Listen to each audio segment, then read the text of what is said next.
Please come in. Professor Lucas? Yes. Yes, and you must be Cleo. I'm up here. Please join me. Be right there.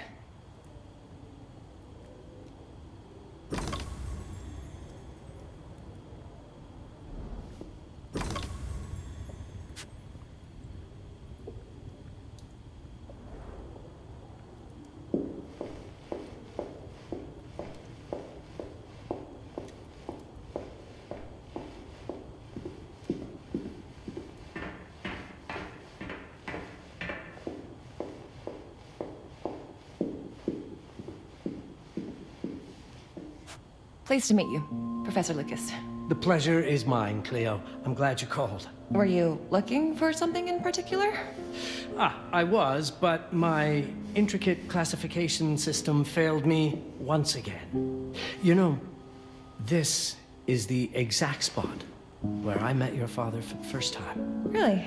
Yes, he was looking for essays on Rembrandt and other Dutch masters. His arms were brimming with books. He could barely see in front of himself. That sounds like my father. Yes. I recognized myself in his eagerness to learn. The same eagerness that brings you here, I suppose. Oh. Yes. I have the letter he gave me. Could you have a look? Absolutely. Let's go to my desk. So how's my dear friend Aaron? You called my father a friend. Of course. He never talked about you before giving me the letter. I was devastated when he told me about his condition. I'm sorry, Cleo. He told you? When? I saw him about a year ago. He warned me that you were going to call when you were ready. Oh. I guess he told you a lot. Not much more. He is a very private person, as you know. Now, let's see that intriguing letter.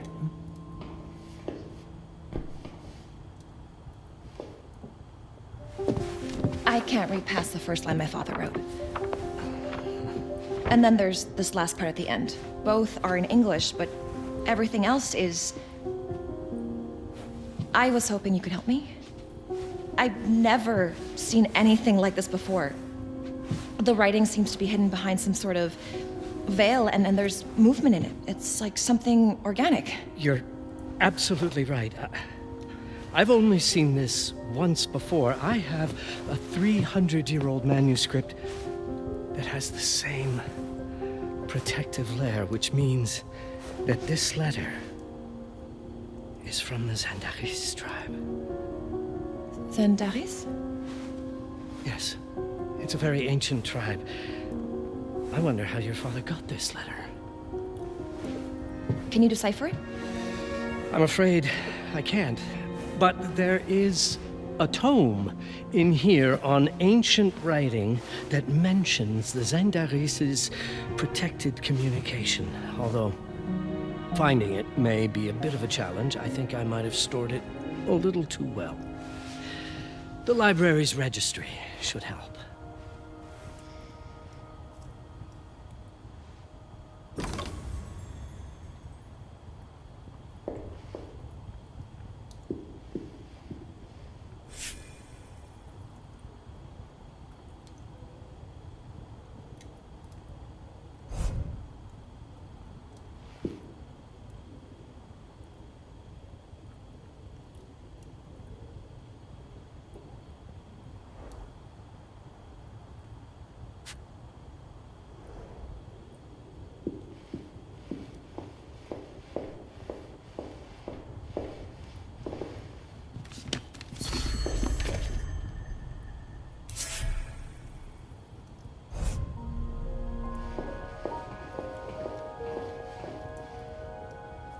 What did you find?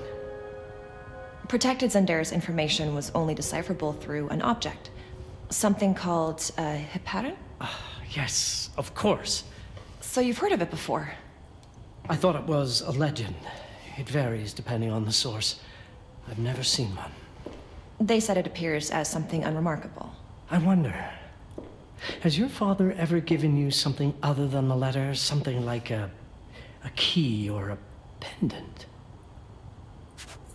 He gave this to me when I was a child. But I don't think it has anything to do with... Fascinating. I don't see how this could help us decipher a language. Doesn't hurt to try.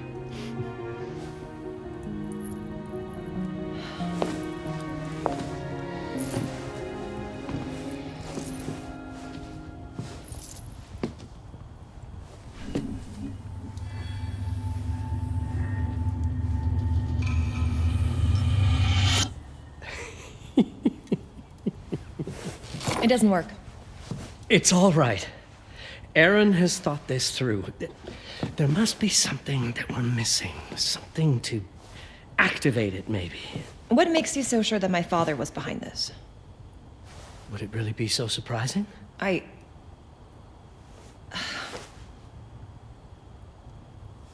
just wish he had told me more before he... I understand, but this is his way to do so. Aaron made sure that we would meet in this very room. He's a brilliant man. None of this is coincidence. Have a look around. See if there's anything that piques your interest. Something only you could notice?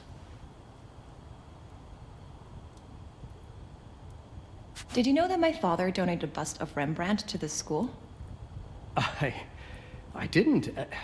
I'm afraid to say I never paid much attention to their donors. That must mean something, right? I know he loves this school, but...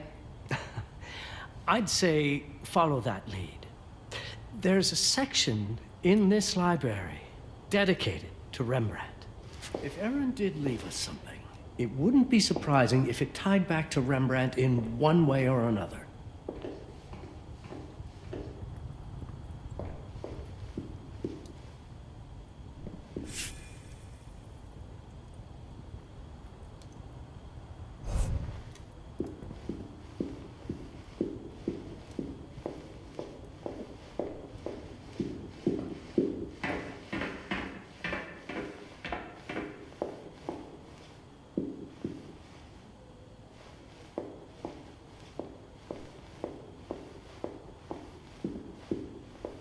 You might want to look into anything related to Rembrandt, Cleo.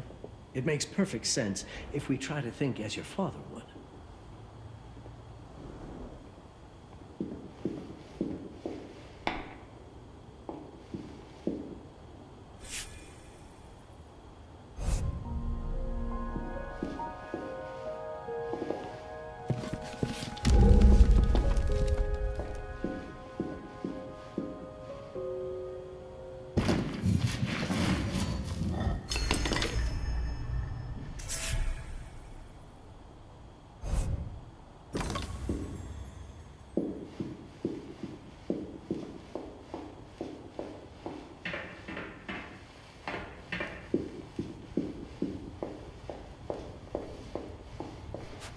My father left me a note.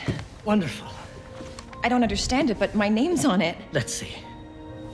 Do you know what these symbols mean? It seems to refer to a special tool. A sacred tool, most probably, and blood from, I think it specifies lifeline. Blood from a lifeline. I remember. From the hand.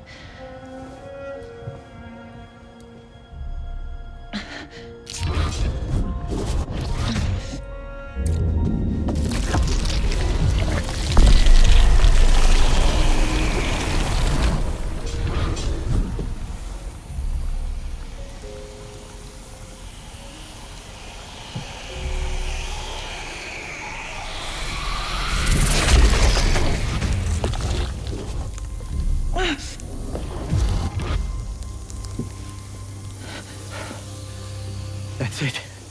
That's the Hiparan. Aim it at the letter.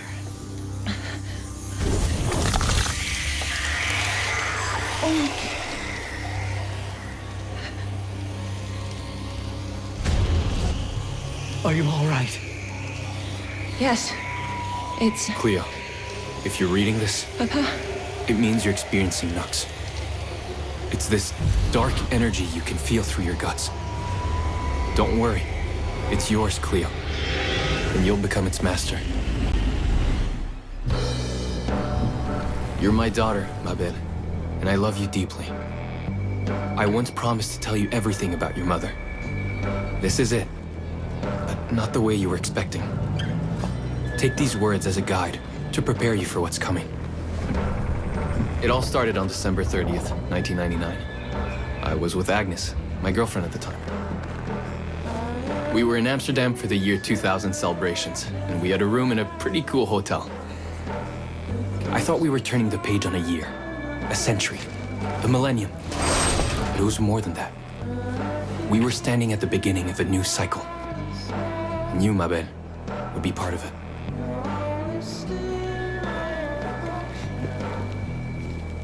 Everything starts with Agnes, as far as you and I are concerned, Cleo. But in fact, it's hard to grasp how ancient this story is. Agnes was different. An old soul, yet joyful, always surprised by life. From the very beginning, it felt as though she already knew me. It was awesome. Agnes had planned something for us in our room that night. Some of her belongings had already been delivered. Ancient artifacts. I was fascinated.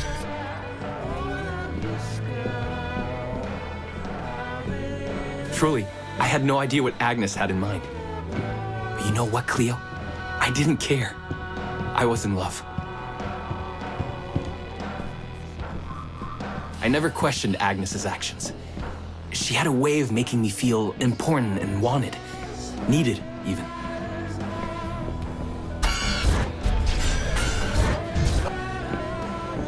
As we walked to her room, I felt a new kind of excitement.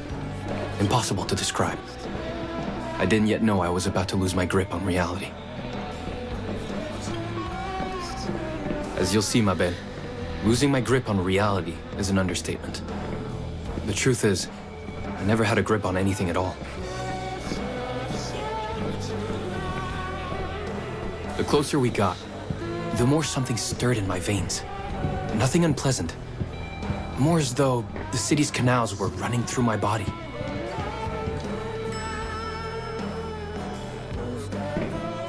All in all, there was something electric about Agnes.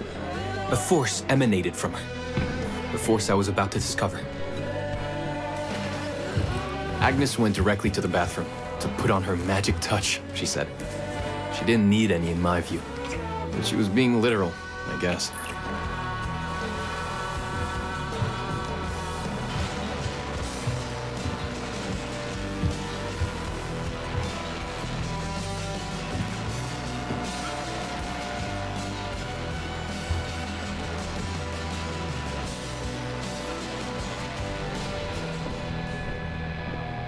Could you set up my relics the way I told you to? She asked from the bathroom. I had to rummage through a chest, a shelf, even her bag to find those things of hers. So old they were. Unsettling.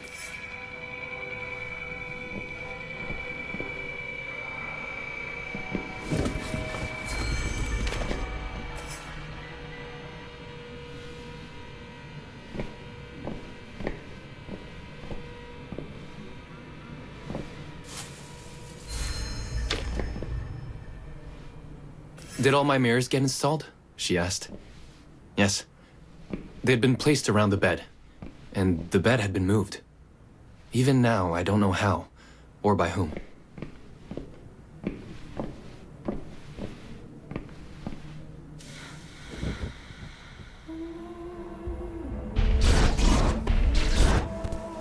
When everything was ready as Agnes requested, she came out of the bathroom.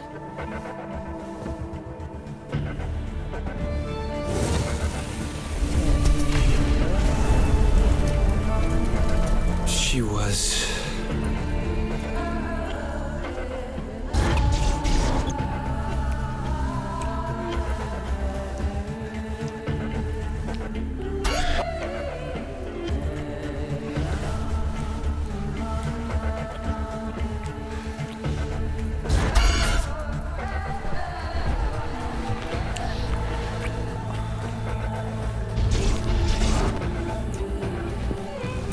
no words to describe what followed, Cleo. It felt ethereal until I lost the thread.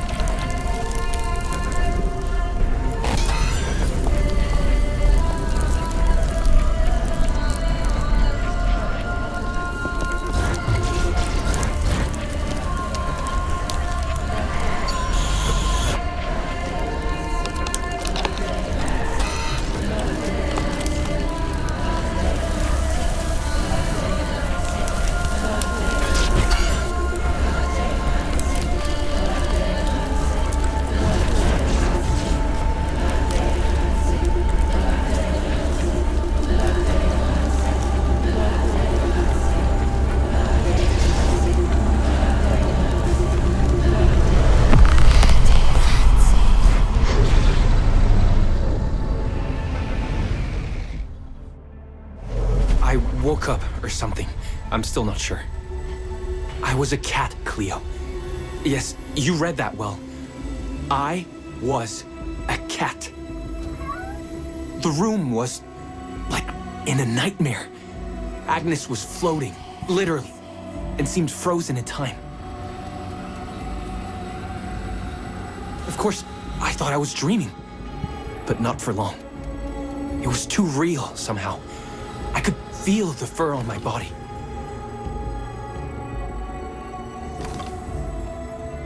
My senses were heightened.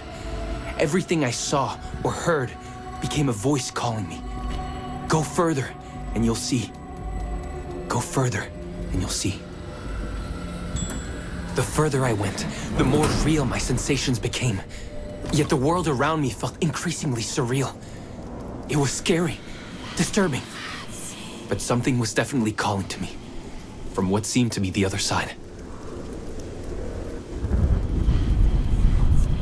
And then, in a forest, yes, a forest, I knew it in my bones.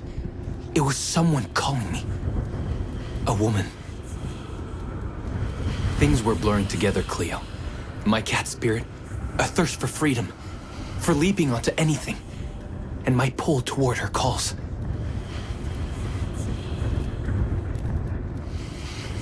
And I saw her, frozen in time, like Agnes in the room. And my cat's spirit again, a need to size her up.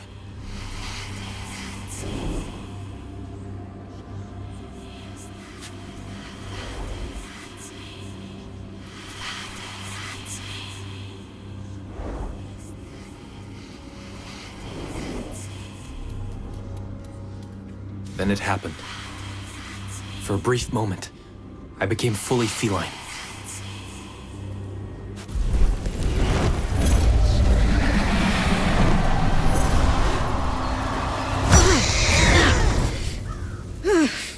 Welcome, Patarazzi.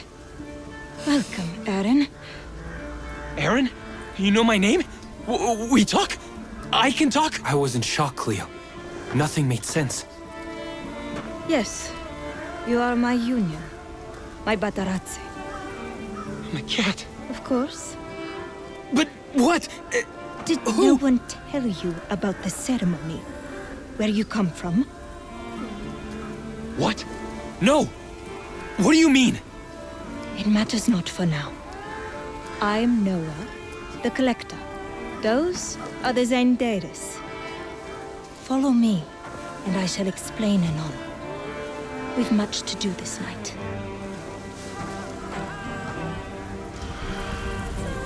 It was the only thing I could do anyway, Cleo. That woman, Noah, she seemed like the only one who could clarify all this.